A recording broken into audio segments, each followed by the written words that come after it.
Presiden Prabowo Subianto menyoroti banyaknya masyarakat kecil yang terjun ke dunia saham namun mengalami kerugian.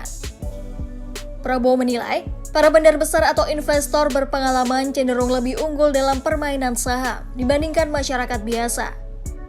Apalagi menurutnya, masyarakat desa seringkali mengaitkan investasi saham dengan perjudian.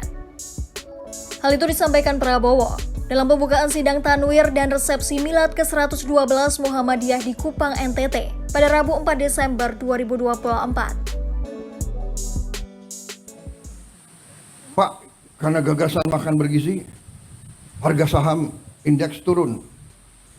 Saya jawab ke mereka itu, saya kasih tahu ya, biar saya nggak punya saham, saya bilang.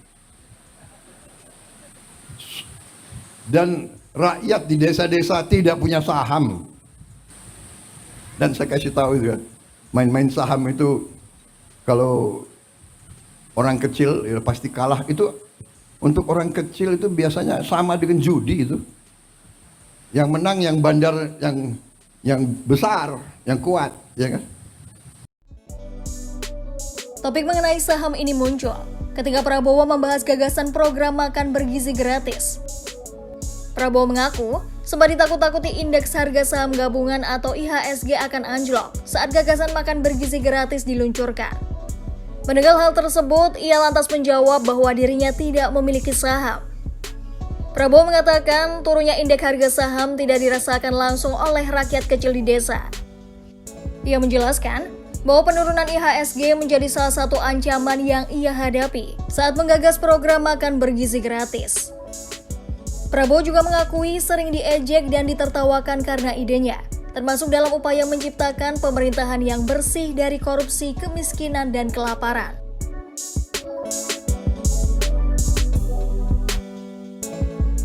Menanggapi hal ini, Direktur Pengembangan Bursa Efek Indonesia Jeffrey Hendrik mengaku setuju dengan pernyataan Prabowo yang menyebut bahwa masyarakat kecil yang terjun ke dunia saham pasti akan kalah. Menurutnya, investor memang perlu berhati-hati dan bersikap rasional dalam mengambil keputusan yang berkaitan dengan transaksi saham. Lebih lanjut, Jeffrey menyatakan, dalam melakukan transaksi saham, investor harus melakukan pendalaman terlebih dahulu dengan mempelajari fundamental perusahaan. Ia menilai, keputusan yang hanya dibuat rekomendasi influencer tanpa memahami fundamental saham bukanlah hal yang bijak.